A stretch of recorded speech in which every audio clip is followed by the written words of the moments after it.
तुम्ही समजा काय तुमचं दुसरं लग्न झालं समजा. तसं काय समजते माझं नाही लग्न झालं मी नाही समजणार. अहो समजा फक्त तुम्ही. हे नको नको अहो समजा की तुमचं दुसरं लग्न झालंय म्हणून.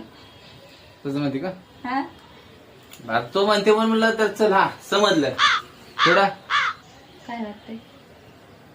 भारी वाटतंय दुसरं लग्न झालं नवीन बायको नवीन नवीन पदार्थ तुझ्या हातचे खायचं मस्त भारी वाटतंय. कसं समजलं तुम्ही. हा समजलंच कसं तुम्ही. समजलंच कसं. कसं समजलं कसं समजलं. तू म्हणली की समजा समजा कसं समजलं सांगा. तू म्हणली मी काय पण म्हणे तुम्ही कसं समजता. तू काय म्हणायचं एक लक्षात ठेवा तुमच्या पाठीमागे लागलेला यम आहे.